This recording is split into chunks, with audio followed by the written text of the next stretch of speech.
Welcome to episode 128. And flexibility is one of the hottest workplace topics right now. We keep getting headlines around the 4-day work week, hybrid work being the new normal, employees to ask from anywhere around the world. But there's always that challenge for small and medium-sized businesses because the ideas sound fantastic and lots of business owners want to enable this, but it's not always clear how to make it work in practice. So in this episode, I thought it'd be good to unpack some of the myths around these flexibility trends, share some of what the research says and real world examples, and more importantly, some practical steps that you can take to explore these ideas in your business. So let's start with the one that's making most of the headlines, which is the 4-day work week. And in terms of the myth around this, the myth is that the 4-day work week is a quick fix. It has been headline news and for good reason. Trials around the world, including here in Australia, show really promising results. And in one Australian pilot, 10 businesses trialled what they call the 100-80-100 model. So you get 100% of your pay for 80% hours, but you still need 100% productivity. And 4 of those companies made it permanent, and 70% reported productivity gains.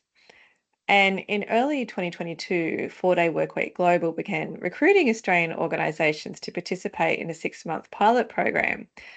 And their results showed 44% less sick leave, 64% less burnout, and 96% of employees wanted to continue.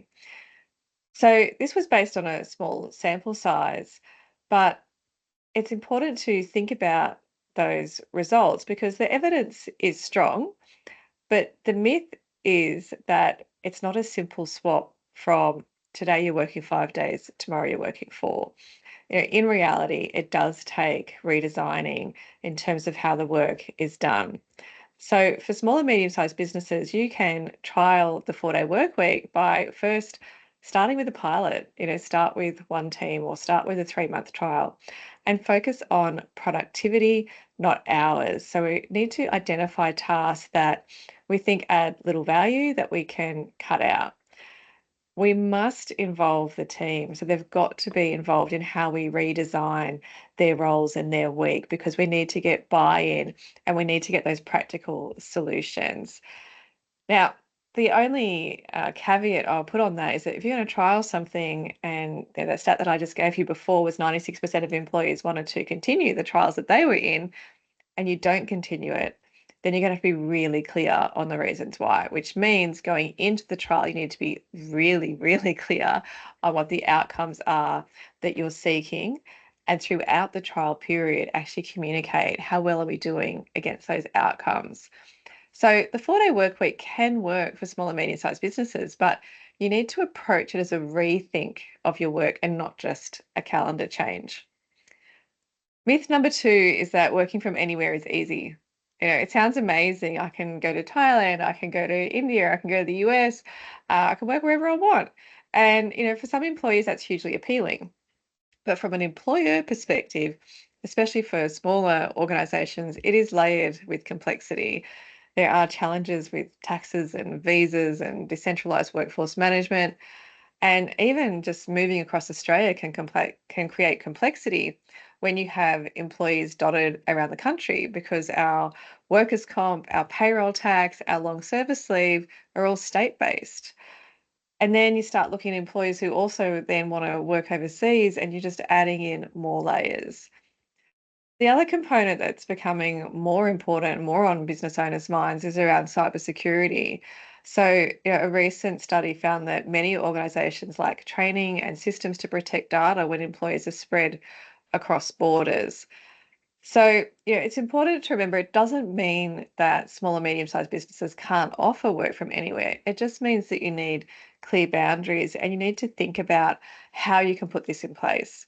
So if you want to try it, then first thing is start with short-term approvals. So offer people, 4 weeks or 8 weeks that they can go overseas rather than being open-ended.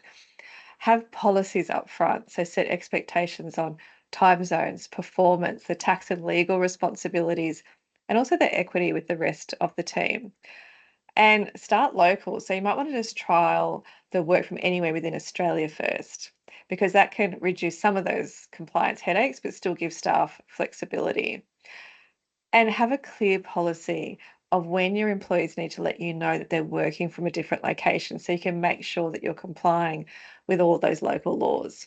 So, work from anywhere is absolutely possible for small to medium sized businesses, but you'll succeed when you start containing the risk and setting those clear guardrails. Myth number 3 is that hybrid will solve everything. Hybrid is often described as the perfect balance. A few days in the office, a few days at home, but it's not magic. And I discussed this back in episode 64 with Maya Paleka. Hybrid really only works when there's connection, autonomy, and equity. And research across Australia and overseas shows that there are risks around digital gaps, cybersecurity, managing fairness, but also from a legal perspective, we need to be clear on our work from home and hybrid policies because we still have obligations around health and safety and communications and expectations on performance. So I think most organisations these days understand that even if they don't really like it, hybrid is what people expect. So if we want to be able to attract and retain great people, then we need to try at least to get our hybrid model right. And that means trialing different things and how they work for our business and being prepared to change.